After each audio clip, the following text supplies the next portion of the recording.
Ok, xin các bạn và giờ quay trở lại trong video clip. Đây là phần 2 của cái clip trước, bởi vì clip trước là mình bốc phép thì nhiều. Nên đây là phần 2. Mình đã bóc dở trên rừng. Đây là cái lỗi của máy camera chứ không phải mình nhá. Mình không rảnh đi bóc, đang ngồi đợi mấy phút nữa. Đây, bóc ra. Mình chưa xem. Thực sự từ đến tới mình chưa xem. Đầu tiên chúng ta có là contact kết. Khoan từ mình 1 2 3 4 5 6. Còn cuối cùng sẽ có secret, mình muốn làm thử trò này. Đầu tiên là quick save full high. Perform upon gold fang. Rất thú vị. Subsurface stack driver. Parallel panzer. Tên dị vãi. Sky Striker Monever Jamming Way. Sky Striker, một lá bài Striker. Lần này in common, chứ trước kia đừng in secret cơ. War Legacy War One đúng không? Contact Gate. Ok, quay trở lại tiếp tục. Hit Lead Drop Off. Link Streamer. Mình YouTuber không phải streamer nha. Underjit Emulator Crusader Regulex. Link 2 à? Đây là Revended Evolution. Đây, đây là đừng shit lại con này, sao mình ghét mặt con này nhỉ? Ok, có được, ngon rồi. Tiếp tiếp là Link nữa đây là Trickstar Bella, không hay rồi. Mandona, đây là Ultra lại Link nữa, what the fuck. Đây là Nightmare Unicorn. Nightmare Unicorn. Holy crap. Tại mình toát hết mồ hôi ấy. Đây secret chính là lại Link. Làm ơn. Liệu Galaxy là đọc rồi. Soul Dragon Matic Singer. Mình đã có được Nightmare Unicorn. Mình không biết các bạn group như nào, nhưng mà tại sao 4 con Link một lúc vãi cả trường. Link 2, Link 4 và Link. Đây Link 4 à? Sao giờ mình để ý. Ok. Bách kế tiếp. Bách cuối à? Niềm vui kết thúc ở đây.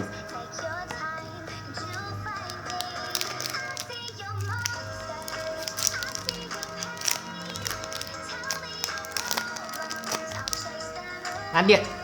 Video lần này được tài trợ bởi bạn Backer tên là Đê Đức. Bạn tài trợ giúp mình 500.000 đồng. 500.000 đồng Việt Nam.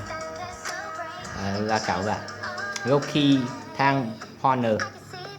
Backup Operator. Con này ad cực kỳ đẹp. Đúng gu mình luôn. Nhưng mình chưa bao giờ có gì để mua. Camera mình hơi cục xịt nên vậy. Trickstar Mandrake. Restoration of the Monster. Vân Red Amina. Monster Reborn. Đây là Startering Contest. Con này là con mission gì ấy mình không nhớ. Đây là super là Incarnate Bookstone. Incantation Bookstone. Trap Trick Ultra. Và con cùng Secret Rare là con mẹ gì vậy? Second Life và ai chưa? Ok, thôi mình không biết ngon hay không ngon. Thunder Dragon Matrix. Soul High Galaxy Tray. Summon Refund còn. Và cuối cùng là Summon Way Jack. Không phải. Ok. Điểm qua sản phẩm à.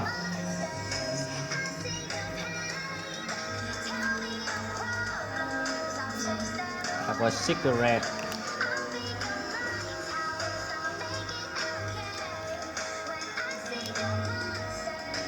Là Trap Trick, mình không ngờ mình sẽ có được Trap Trick.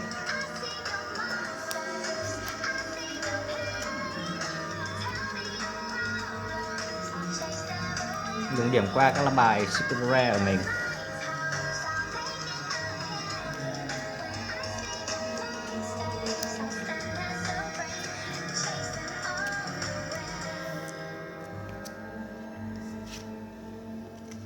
tranh thủ mình vừa bọc lá bài luôn. Vậy Ultra lại được cái unicorn rồi. Mình không biết là nên gọi là lỗ hay thiệt, nhưng mà thôi kệ. Sao unicorn cũng từng là một con mạch khá là ngon, và mình nghe bảo các anh em bảo là ra Griffon hay unicorn, mình nghe thấy bảo là unicorn thì nó hay hơn Griffon, mình không hiểu nói nữa. Ok, bọc bọn này xong mà cũng hết sleeve.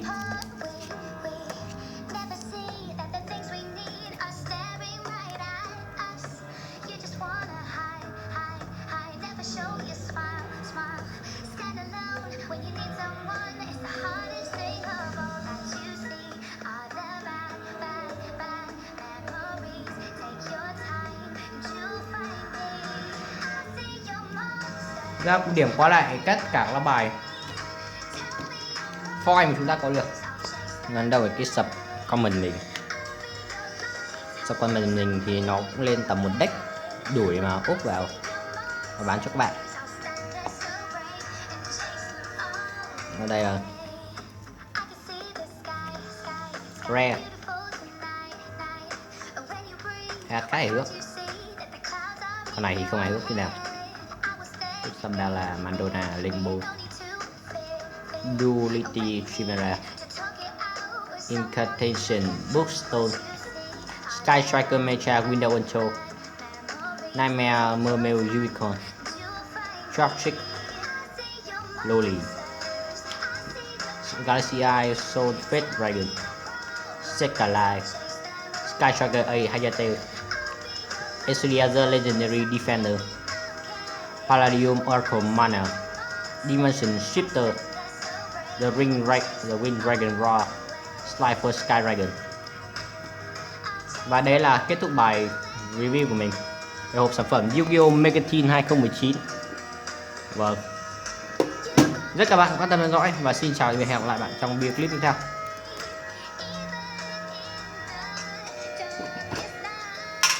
Nhắc vừa không nhỉ?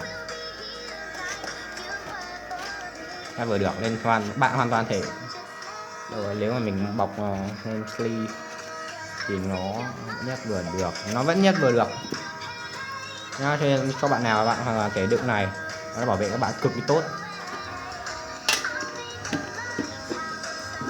rất đẹp.